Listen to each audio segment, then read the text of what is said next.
Baik, langsung saja. Di sini saya akan menjelaskan tentang HOTS. Nah, HOTS itu adalah singkatan dari Higher Order Thinking Skills, yang berarti keterampilan berpikir tingkat tinggi. Nah, konsep ini berasal dari taksonomi Bloom yang telah direvisi, yang membagi kemampuan berpikir menjadi dua kategori besar, di mana yang pertama itu secara umum ada yang disebut dengan LOTS dan HOTS. LOTS merupakan singkatan dari Low Order Thinking Skills, artinya mencakup mengingat, memahami, dan menerapkan. Sedangkan HOTS itu adalah Higher Order Thinking Skill, mencakup menganalisis, mengevaluasi, dan mencipta. Nah, dengan demikian, HOTS itu berfokus pada kemampuan peserta didik untuk mengolah informasi secara kritis dan kreatif, tidak hanya menghafal atau mengulang teori.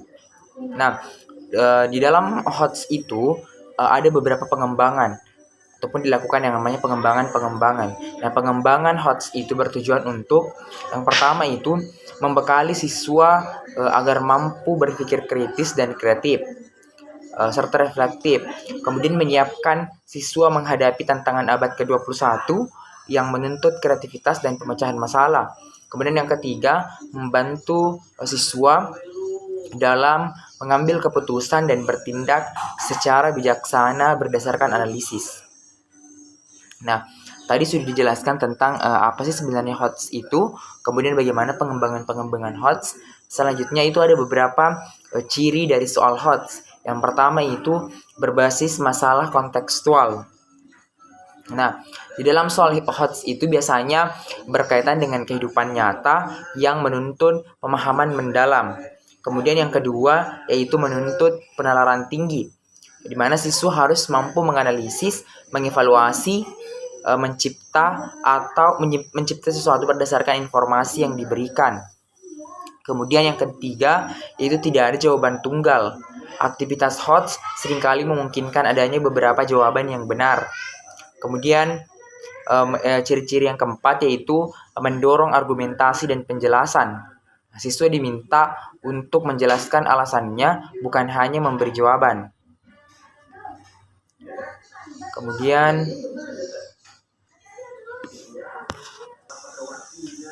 selanjutnya saya akan membahas tentang contoh aktivitas dan soal HOTS, di mana yang pertama itu ada level HOTS, yaitu menganalisis, di mana menganalisis ini yaitu menguraikan informasi, membedakan fakta dan opini, menentukan hubungan antar konsep.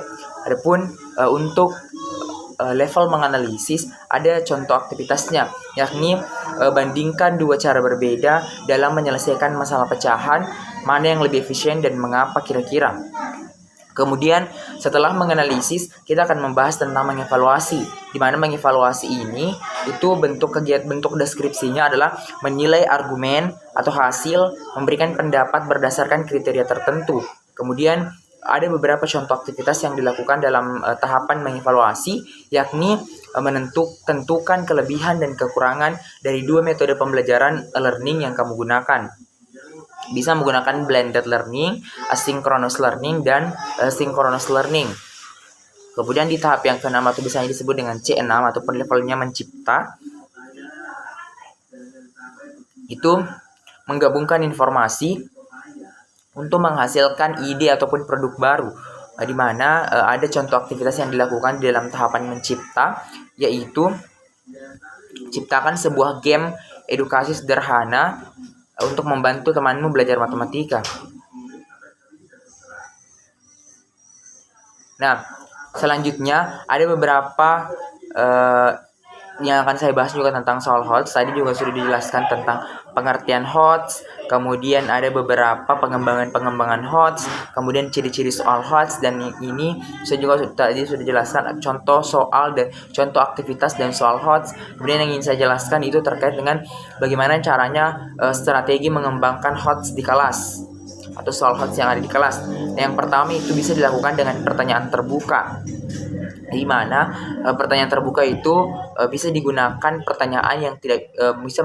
pertanyaan yang tidak bisa dijawab dengan ya atau tidak. Maksudnya kita memberikan pertanyaan-pertanyaan berbasis pemecahan masalah. Contohnya pertanyaannya itu menggunakan bagaimana. Kalau misalnya pertanyaan menggunakan bagaimana itu jawabannya tidak langsung menjawab ya ataupun benar. Itu. Kemudian yang kedua, diskusi kelompok. Nah, dorong siswa berdiskusi dan saling bertukar ide. Bisa misalnya guru memberikan sebuah topik kepada siswa. Contohnya di dalam pembelajaran IPA, guru memberikan sebuah topik tentang tata surya. Guru memberikan pertanyaan-pertanyaan tentang tata surya, soal hot tentang tata surya, kemudian siswa dibagi menjadi beberapa kelompok, masing-masing kelompok diberikan soal yang sama. Nantinya masing-masing perwakilan kelompok akan melakukan presentasi di depan kelas untuk kita mengetahui bagaimana sejauh mana kemampuan siswa di dalam memahami materi, khususnya dalam pembelajaran IPA. Kemudian pemecahan masalah nyata. Gunakan studi kasus ataupun masalah kontekstual. Jadi untuk poin ketiga ini, pemecahan kasus nyata, pemecahan masalah nyata itu bisa berkaitan ataupun memiliki keterkaitan yang erat dengan diskusi kelompok. Kenapa? Karena biasanya kalau pemecahan masalah itu di guru membagi siswa ke dalam beberapa kelompok-kelompok kecil. Setelah itu memberikan sebuah masalah yang berupa studi kasus. Siswa memecahkan masalah-masalah tersebut. Guru bisa memberikan masalah-masalah ataupun contoh soal yang relevan dengan siswa ataupun yang biasanya terjadi di lingkungan siswa ataupun di sekitaran siswa yang berkaitan dengan IPA ataupun sains seperti itu. Kemudian yang terakhir yang paling penting dan juga sering dilupakan adalah refleksi dan penilaian diri. Kenapa? Karena biasanya setelah melaksanakan proses pembelajaran, di akhir itu ada yang namanya refleksi. Refleksi itu bertujuan untuk menilai sejauh mana kemampuan guru maupun siswa di dalam proses pembelajaran. Nah, kemampuan guru yang dimaksud adalah apakah guru mampu untuk membelajarkan materi ataupun mengajarkan materi pembelajaran dengan baik. Itu bisa dibuktikan dengan siswa apakah mampu memahami materi dengan baik seperti itu. Dan apakah guru berhasil di dalam menerapkan dan mengajarkan metode materi pembelajaran. Itu untuk kemampuan guru. Nah, sedangkan berbicara tentang kemampuan siswa, berarti itu yang dinilai adalah sejauh mana pemahaman siswa memahami materi yang telah diajarkan oleh guru. Seperti itu. Nanti memang ada beberapa pertanyaan-pertanyaan yang diisi oleh guru sendiri, dan untuk siswa itu biasanya dibuatkan oleh guru untuk menilai dan mengisi angket ataupun kuesioner apakah siswa memang sudah paham dengan materi yang diberikan, seperti itu. Nah, selanjutnya saya akan membahas tentang HOTS dalam konteks pembelajaran abad ke-21. Nah, di mana pembelajaran abad ke-21 itu mengacu pada pendekatan pendidikan yang mempersiapkan siswa untuk menghadapi tantangan global melalui penguasaan keterampilan berpikir tingkat tinggi, teknologi, dan kolaborasi. Nah, kunci dari pembelajaran ini adalah menumbuhkan kemampuan berpikir kritis, kreatif, komunikasi, dan kolaborasi yang dikenal dengan 4C ataupun 4C.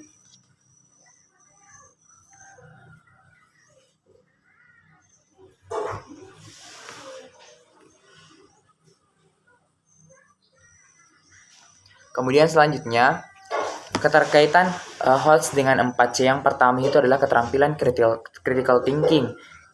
Keterampilan critical thinking itu mendorong siswa untuk menganalisis, mengevaluasi, dan menarik kesimpulan secara logis. Kemudian yang kedua adalah creativity. Nah, creativity itu hubungannya adalah bisa dengan memunculkan kemampuan menciptakan ide baru ataupun solusi alternatif dari permasalahan yang dihadapi. Kemudian kolaborasi. Dalam proses HOTS itu, siswa bekerja sama untuk memecahkan masalah kompleks secara tim. Kemudian communication, siswa menyampaikan ide ataupun solusi dengan alasan yang logis dan berdasarkan data. Kemudian penerapan HOTS itu di dalam kurikulum Merdeka. Dalam kurikulum Merdeka itu, HOTS tidak hanya menjadi bagian dari penilaian akhir, tetapi mesti ditanamkan sejak perencanaan pembelajaran, termasuk di dalam yang pertama itu tujuan pembelajaran berbasis capaian kompetensi, kemudian kegiatan belajar berbasis masalah nyata ataupun project based learning, kemudian penilaian yang mendorong proses berpikir dan bukan hanya hasil akhir.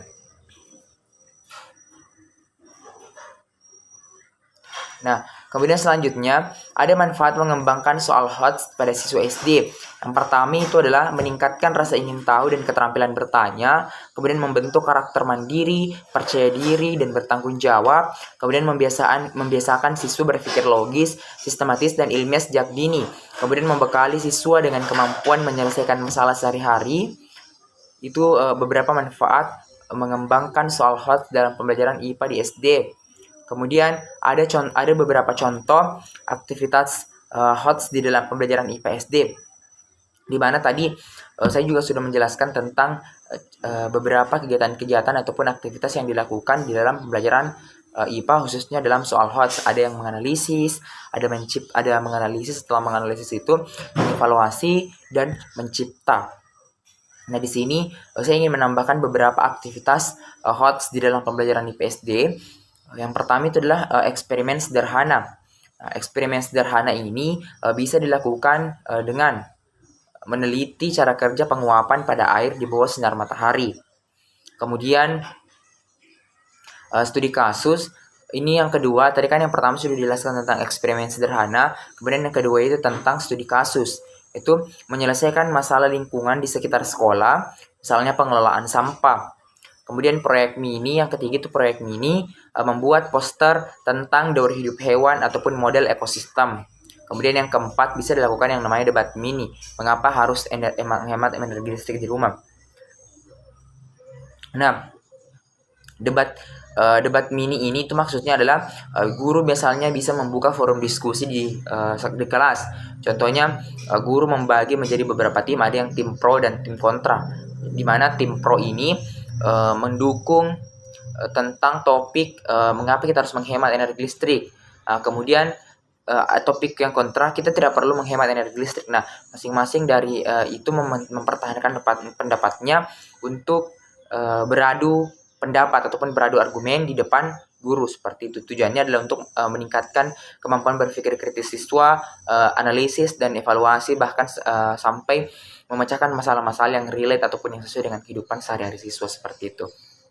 Baik, itu yang akan saya sampaikan terkait dengan pembelajaran HOTS dalam IPA SD seperti itu. Lebih dan kurangnya mohon dimaafkan. Wabillahi taufiq wal hidayah. Wassalamualaikum warahmatullahi wabarakatuh.